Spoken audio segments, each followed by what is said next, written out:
So Hebb in the 40s made this postulate, right? That if cell A makes cell B fire all of the time, then the strength between A and B increases. This is called Hebb's postulate, and it's often summed up as cells that fire together, wire together, which is kind of interesting because it's not exactly the same thing. Cells that fire together are just two cells that fire at the same time. Hebb said if cell A makes cell B fire, so it's not just at the same time, it's that there's a causal relationship. And it's interesting to think about because you'll see it kind of loses its import. Okay, so Hebb worked in the 40s. Everybody thought it was a great idea, just for the record, right? So, some of these theories people say gets forgotten, and it's not until 50 years later people look back and find the theory. Now, straight away, people thought Hebb was onto it, right? But they didn't have anything to kind of prove or disprove. Again, they were in that position before Pavlovian conditioning, where they just had no experimental handle. They didn't know what were they supposed to do with this information. So enter Bliss and Lomo, right? So Lomo was doing his PhD in Pierre Anderson's lab. Pierre Anderson's a very famous physiologist. He hung out with Eccles, published papers with Eccles. He was cutting edge stuff. And what he was doing is in a rabbit, it turns out, anesthetized rabbit, he was stimulating the inputs to the hippocampus called the perforant path. You see there, PP, and he was recording the field response in the dentate gyrus of the hippocampus, right? So here's the hippocampus, here's the input to the hippocampus, the dentate gyrus, strictly speaking, and here is recording. And here is our EPSP, so our field EPSP, caused, of course, by the sodium going in to the dendrites through AMPA receptors, and he could also record the population spike, so the sodium going in through voltage-gated sodium channels, which he saw when he was in the cell body layer. And basically, Lomo was just trying different stimuli, different frequencies, different durations, blah blah blah, and seeing what the hell would happen, right? That you need to put this in context that the chemical neurotransmission had only been accepted as a fact at this point for like 10 years. So this was a long time ago. And what he kept finding was that if he stimulated it too hard for too long, the EPSPs just started growing bigger and bigger and bigger. And he was like, that's weird. What's all that about? I kind of don't want them to do that. It's ruining my experiments, right? Because it's changing while he's recording. He wants nice and stable stuff so that he can tell what happens between when he started and, during his stimuli. Now, Tim Bliss, an Englishman, wanted to know, he knew about patient HM and he wanted to know why the hippocampus was important for memory. And so he wanted to come to work with Pierre Anderson because Pierre Anderson was the man in getting things done in the hippocampus. And as soon as he heard about what was happening to Lomo, he understood what he was saying. I ate a pie with Tim Bliss once, and I always am annoyed that I didn't ask him more details about what he realized. Did he instantly go, this could be the cellular mechanism for memory? Did he instantly say, this reminds me of Hebb? What did he actually realize? I don't know, but but he knew the importance of it. And so this was the kind of experiment. Now, this is a beautiful experiment and better than a lot of LTP experiments you'll see. Look at the time base, it's 6 hours.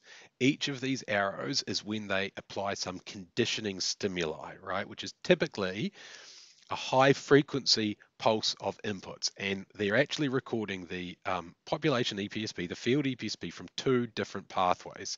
So they're activating 2 lots of axons, and the white dots are 1 lot of axons that they don't provide this conditioning stimuli, or I'm going to sometimes call it tetanus. So it's a high frequency, strong input.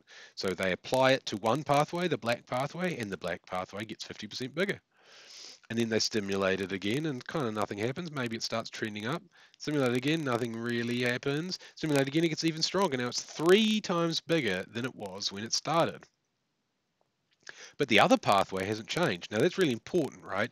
Because what this shows is that it's not the postsynaptic cell that is just getting making bigger field signals, right? This is saying that it's something to do with the pathway that got this strong stimuli, right? And it's not just that all of the things in the brain are getting bigger because the animal's been under anesthetic for so long, right? It's specific to the pathway. You can see there's 6 hours. This is a very long-lived phenomena. Now, LTP was discovered. Everybody replicated it. They thought it was amazing.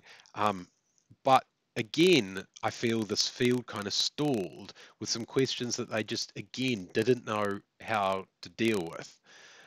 So what we now know, what they knew was, if you get a connection between cell A and cell B, and you stimulate that pathway heavily, then the connections between cell A and cell B get stronger. Did it require postsynaptic firing like Hebb said it should, right? Hebb said if cell A takes part in firing cell B. So does A need to fire cell B? We can see if we go back to the figures, right? This little notch in the middle here is the population spike. And in fact, they show it directly, like by directly measuring action potentials in this paper, that the postsynaptic cell is firing, but is it necessary like Hebb said it should be? Or maybe it's just if you get a lot of input, even if the postsynaptic cell doesn't fire, you get plasticity. But also, are those changes pre or postsynaptic, right? Which is to say, are the synapses getting stronger? No, that's not to say that. It's to say, are the changes happening in the postsynaptic surface that make the synapse stronger? Primarily things like the insertion of new AMPA receptors. Changes to those AMPA receptors that make them have a higher conductance. Or are they presynaptic? So did new synapses grow? Did the synapses release more vesicles? Did the probability with which they release a vesicle in response to an action potential change? Things like that. And then finally, how did it all happen? What was the molecular mechanism that caused these changes? Again, they knew these questions, but they had nothing to use to try and get at them until APV was synthesized. So APV was synthesized. It was the first largely selective NMDA receptor antagonist. It was cheap, it was water soluble, it was great. And 2 years later, Graham Collingridge showed that if you block the NMDA receptor, you block LTP. So this is the size of the EPSP, a couple millivolts.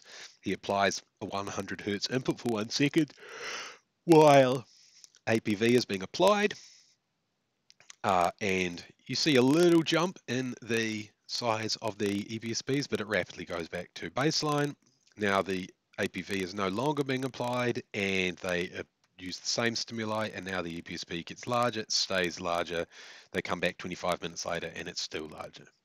So you needed the NMDA receptor. And very soon afterwards, there was a huge swathe of papers that showed that APV blocked learning in the Morris Water Maze. So in the Morris Water Maze, rats learn the location of a hidden platform. APV blocked V1 cells from gaining their orientation preferences. So here we've gone from basically, can these rats learn a memory, a clear memory, to can the neurons even develop into their normal behavior? It says they're not.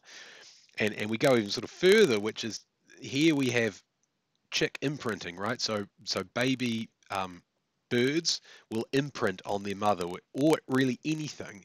If they see it a lot when they're little, they'll follow it around for weeks and weeks and weeks afterwards, basically like they're trying to follow around their mother, and they'll imprint on people, on objects, and so on, right?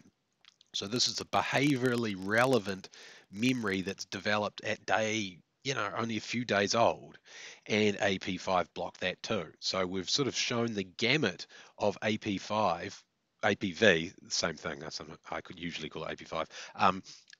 These that we've gone from a cellular thing like LTP to a memory, to developmental changes, to biologically important developmental memories, and so much more, right, that was shown that the NMDA receptor was needed for.